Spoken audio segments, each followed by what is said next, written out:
Welcome back everyone. Behind me here, I've got the Jeep that I drove 54,000 miles around Africa. And you know, people always ask me what is the best modification or what's my favorite thing about this Jeep? And it's not what you expect. Yeah, the pop-up roof's really great, the solar panels, all of that stuff works really well. But to be honest, the system that I use most of all is the drinking water and filtration setup that I built. Because after all, if you don't have drinking water, there is no expedition and you can't get to the remote places that you want to go to. So in this episode of The Road Chose Me, I'm going to walk you through my system, and along the way, I'm going to teach you how you can design and build your own drinking water setup for your overland vehicle.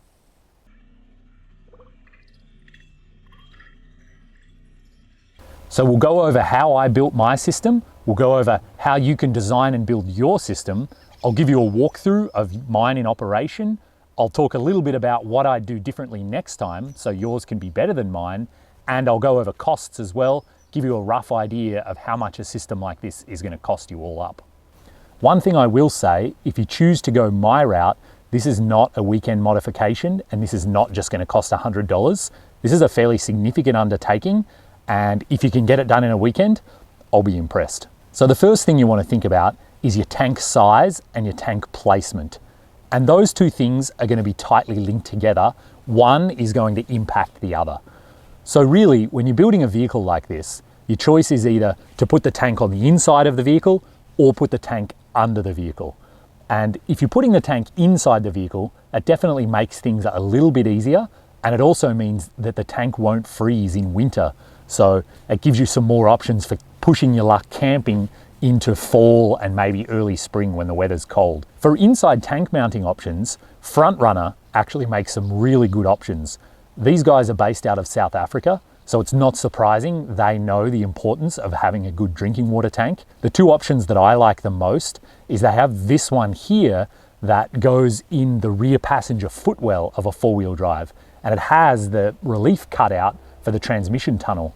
So this means that the weight is down really low, which I like, and it also means the weight is centered from front to rear, so it's split between the front axle and the rear axle, which I think is also really good. So if I was going to have a flat sleeping platform, like in this photo, I think this would be a fantastic option. The other choice you have for inside, if you've got a pickup truck, Front Runner make this tank, which as you can see is really thin and can mount up against the back of your bed of your pickup truck.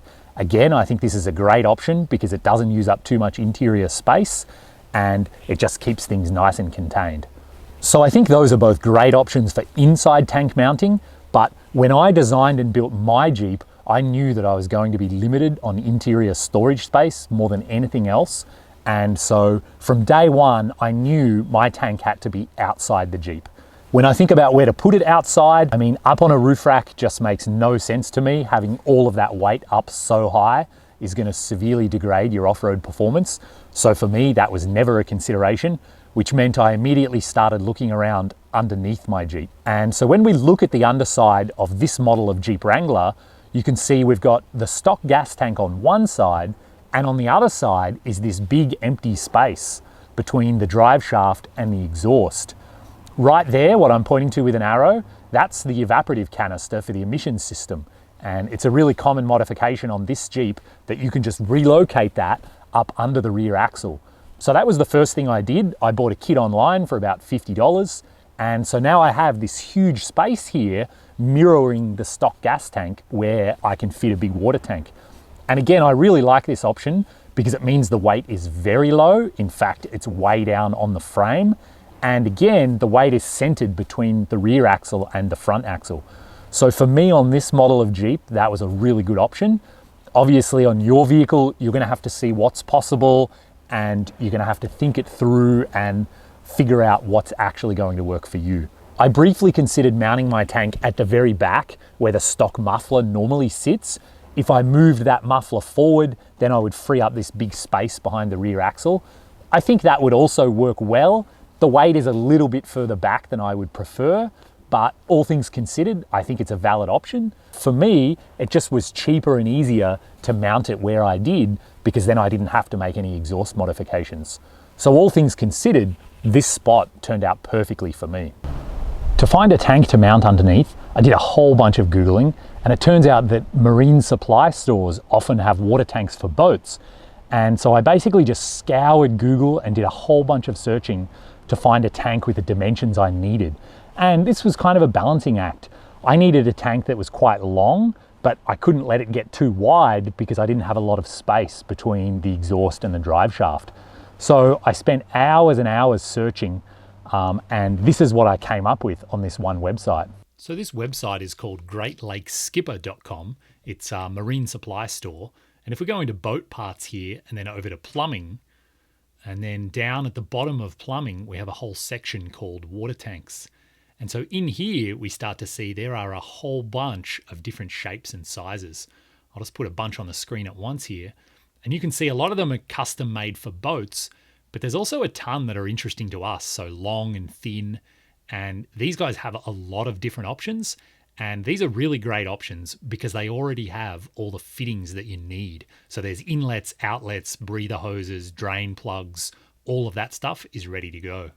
You have another option for a water tank as well. You could have one custom made.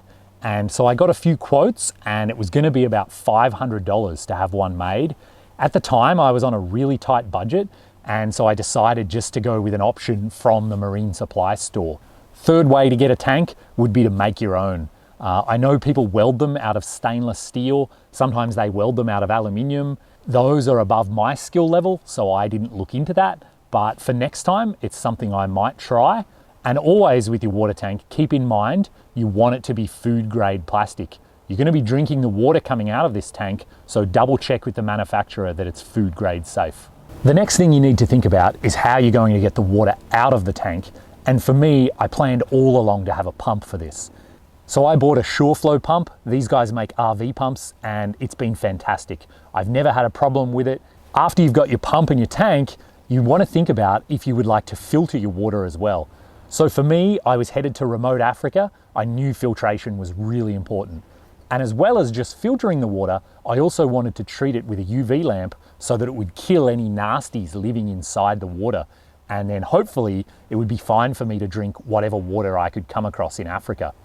So after a whole lot of searching, I found this company who makes a filter, kind of looks like the one under the sink in your house. It also has a built-in UV lamp running right through the middle of it. So not only is it filtering the water, it's also running all the water past a UV lamp to hopefully kill all those little bugs. And this is a really great housing because you can actually just buy generic filters for this from Home Depot or anywhere you like. And actually you can buy them all the way down to 0.5 of a micron. So this is some really fine filtration, and combined with the UV lamp, it gave me a lot of confidence that I was safe to drink the water in Africa. Maybe you're just sticking around North America and so you don't feel the need for this filter. I've got to say, it's been really great lately. It actually strips all the chlorine out of the water that I'm drinking here. So it's really funny, when I drink water out of the Jeep, it actually tastes better than water out of the tap in most cities. So to be honest, even if I was building a vehicle to stay in North America, I would still want to add a filter like this because I think it's a really great addition so that you can have such clean drinking water. If you're wondering how much work the filter actually does, I got a really good example of this when I changed the cartridge when I got to Namibia. So you can see here, this is the cartridge I took out, which doesn't look too bad until you put it next to a brand new one, and suddenly you can see how much work it's been doing. So now we've got a tank, we've got a pump, and we've got a filter. We need to start figuring out how we're going to put all of this stuff together and how we're going to actually get water into and out of our tank. In the very simplest form, you could just have your tank and pour water into it with a hose or from a bucket, and on the outlet you could just use gravity, or maybe just connect the pump like this, and that could be your entire system, and that could work really well for you. I wanted to add filtration to my system, so I needed to add the filter in here. And after researching around, I learned that you don't want to put the filter on the inlet side of the pump. Apparently these pumps aren't very good at sucking through a filter. You always want to put the filter on the outlet of the pump, so the pump is actually pushing the water through the filter. And so no matter how you end up building your own system, you're always going to have the outlet of the pump directly connected to the filter. And then from the outlet of the filter, obviously you have your clean drinking water. This system could work really well just as it is. You can just manually pour water into the tank, and then when you turn the pump on, you're going to be pumping it out of the tank, through the filter and UV lamp, and then out your tap or whatever you choose. Again, this would work really great, and I could have stopped here, but again, I wanted to go an extra step to make sure that my clean water was safe to drink in Africa. So to go that extra step, I didn't want to just filter the water when it was coming out of the tank. I also wanted to filter it on the way into the tank. That way I could be sure that there'd be no nasties growing in the bottom of my tank and then potentially would make me sick. So to do that, things got a little bit more complicated, but I really like this setup because it means that I can actually pump the water into the tank using the pump. So what this means is I have a suction fill hose, and I can put that into a bucket, or if I needed to, I could put it into a lake, or sometimes I just kind of shove it in the end of a hose if I'm somewhere that has a hose. By changing 4 different ball valves, I can change my system from either pumping water out of the tank through the pump and filter and then out of a tap where I would use it. I move a few ball valves around and now it changes things. It suctions through a suction hose, goes through the pump and filter, and then actually goes into the tank. So basically I have 2 different modes of operation. I can either be filling the tank or I can be using the water out of the tank. It definitely is more complicated than a simpler setup, but again, it's worked flawlessly for me and I really like this. In terms of mounting your water tank underneath your vehicle, it's going to entirely depend on what vehicle you have, how big the tank is, and where you decide to put it. To mount mine, we basically held it in place, and then I went and bought these metal straps, which we bent into shape, and we found mounting holes on the frame where we were able to run bolts through with big washers on each side so that these metal hangers actually hold the weight of the tank. And after the tank was in place like that, we also decided to put a rock guard on it. Because it's underneath the Jeep, because it's just plastic, I really wanted to protect it. Now, let's be clear, this guard that I've built, this is not a skid plate. If I went rock crawling in Moab and I land on a rock shelf on this tank, I don't think my little rock guard is going to hold up. It's quite thin steel. It's really just designed to keep rocks from impacting the plastic tank and occasionally to scrape through mud, which actually I did more than occasionally when I was in West Africa. So it's been on there for the entire trip and it works perfectly, so I'm really happy with it. And obviously you're going to have to come up with your own solution that works for your needs and your vehicle. All right, let's have a look where I managed to package all of this. When I thought about putting the tank here at the back of the Jeep, I thought maybe somewhere here would be a good spot for the pump and the filter. Potentially they would have fit in here in my cabinet or maybe on the other side. But that kind of uses up storage space that I like, so I didn't love that plan. So instead, I started looking around what's closer to the tank. And the tank is right here under the driver's side, and here I am at the rear driver's side door, and you can start to see this is where it all happens. So I'll bring the GoPro in here to give you a good look. It's really cramped in here behind the driver's seat. To build this, I actually took the driver's seat out so I could kneel in there. But you can see here where these 3 hoses basically are going through the floor of the Jeep. So I basically just drilled holes straight through and ran these through with rubber grommets. One of these is to suction water from the tank, one of them is to fill the tank, and the other one is just a breather hose to allow air in and out. And also in here, mounted underneath here, you can see the back of the water pump right there, and this blue thing is the filter and the UV lamp. So all of it's crammed in really tight, but that's basically the gist of where it all is and how it's all mounted. And I showed you the diagram before of how it's all plumbed together, and it's really hard to see right now because of the way that it's crammed in. But basically you can see there are 4 different ball valves down here. And right now it's in drinking use mode. So this is the one coming from the tank, so it's open. So when I turn the pump on, water can come that way. The suction hose is turned off, so it can't suction water from there. It'll go through the pump, through the filter, and when it comes to the outlet of the filter, it can either come this way, which is turned on, which goes to the tap at the back of the Jeep, or the other way from this T would be to send it back into the tank. But that way is currently turned off, so the water can't go that way. So you can see by using my 4 ball valves, I can control where the water comes into the system from and I can control where the water goes out to. All right, so that's enough talk about designing one of these things. Let me show you how mine actually works. So I knew that this was going to be my kitchen area most of all, and this is where I was going to spend time cooking. All along, I wanted the outlet of my water to be reachable from here. So looking around in the back of the Jeep here, up on the roll cage, I mounted this drinking water tap. And so from here, it's plumbed all the way back down to the pump and the filter. So to use my setup, what I do is I almost always just fill up a Nalgene like this. It's a lot easier, otherwise the water kind of splashes out into whatever I'm trying to fill up. I turn on my tap here, which relieves pressure out of the system. And then when I turn this switch on, it's going to turn on the pump and the UV lamp at the same time.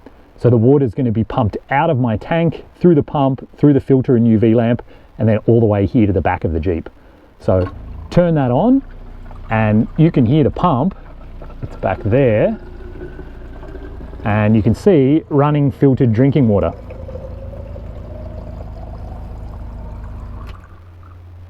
And just like that, my pump pumps about 3 gallons a minute. I think the filter slows that down a fraction, but you can see it's plenty fast enough. There's no waiting around for clean water. So it's as simple as that when I want to actually use the system. And a quick note on why I designed it this way.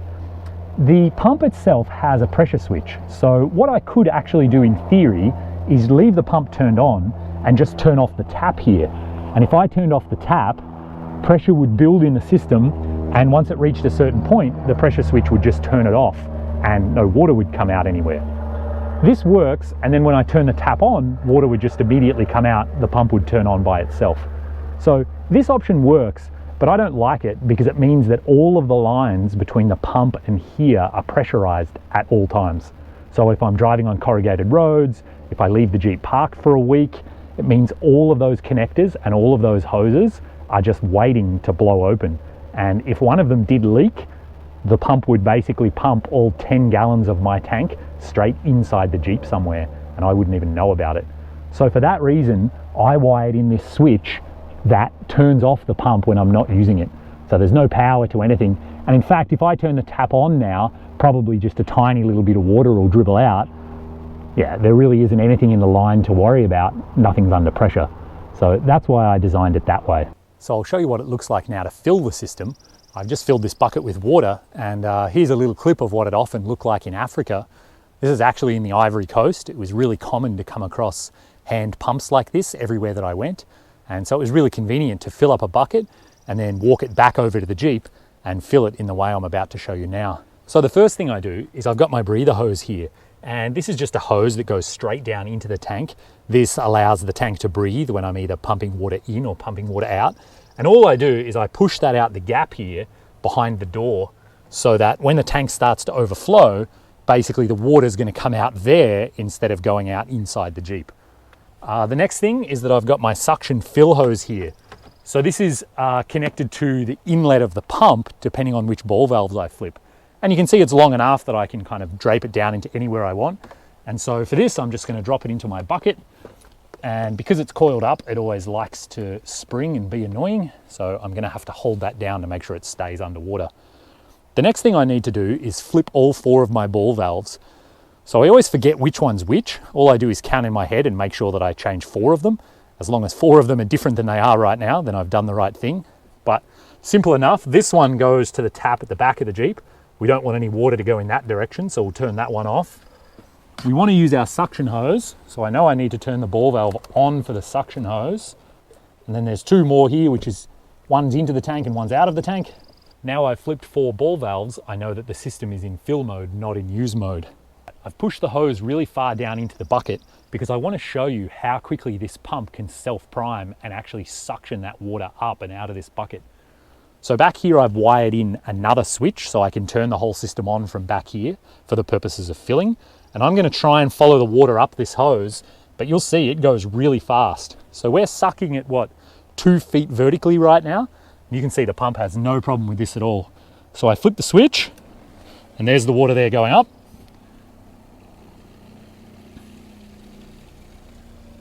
And you might have just heard the pump change noises.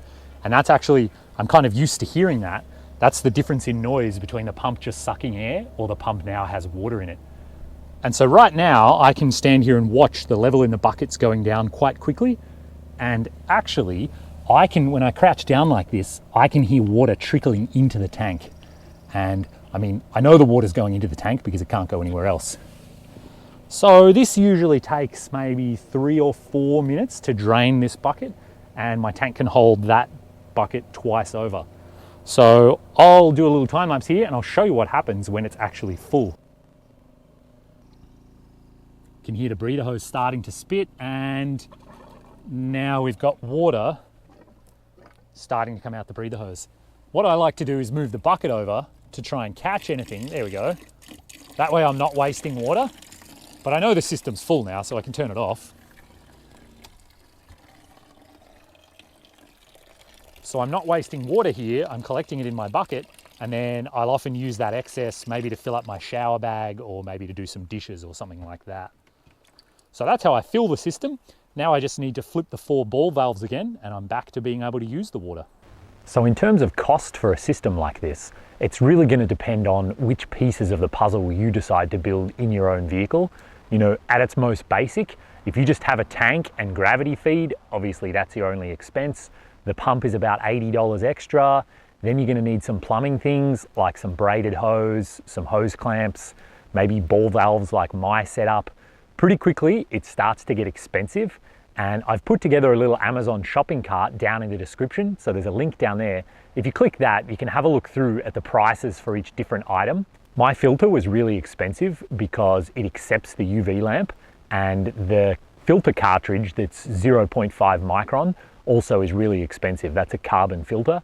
But if you buy a 10 micron or a 30 micron, then it's not nearly so expensive. So all up, I would say I have maybe $800 into my system. And I have one extra thing that we haven't talked about yet is I did add a depth gauge to mine. All right, so what would I do differently next time? How can you make yours better than mine? Overall, I'm extremely happy with the system. It works really well. And for my first attempt at something like this, fundamentally, I wouldn't change anything. One thing I did add is a depth gauge. I wanted to know how much water was in the tank. And I knew I didn't want one with any moving parts because I figured that would break with a lot of off-roading. So mine actually uses an electrode down into the tank, and then it has this digital display that you can see how full the tank is. And to be quite honest, I calibrated it when I installed it, and then about a month later, it kind of stopped being accurate enough to be useful, and I haven't used it once in 4 years. So for the expense, it totally wasn't worth it.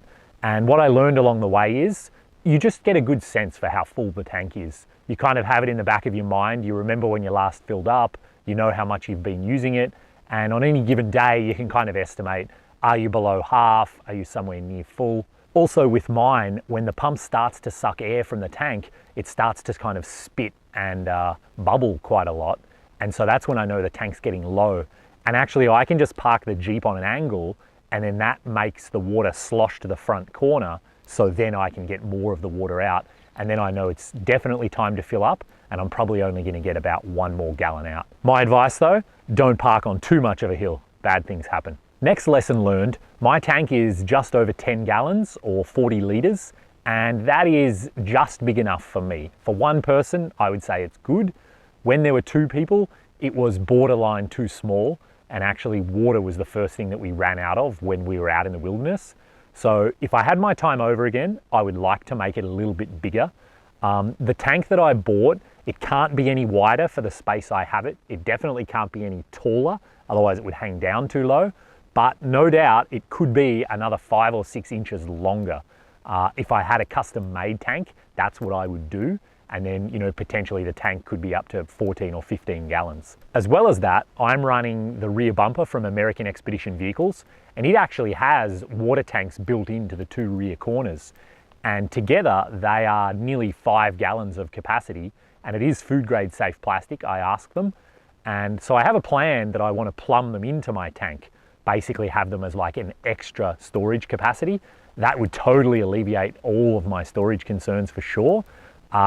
But to be honest, it means I would have to drop my tank to add that extra plumbing, and with all of the Congo mud caked on there, I just don't want to deal with it. So that's not something I'm gonna do. So that's how I designed and built the drinking water and filtration setup in my Jeep that I drove around Africa and I used every single day for 3 years. Absolutely critical. And I hope you can use this information to build your own system and come up with something that works for you. If you found this video helpful, please hit the thumbs up button and please subscribe to my channel. In the coming months, I plan to film a lot of videos, and not just about my vehicle and what I did to it, but also how you guys can get out there and have grand adventures of your own. See you next time.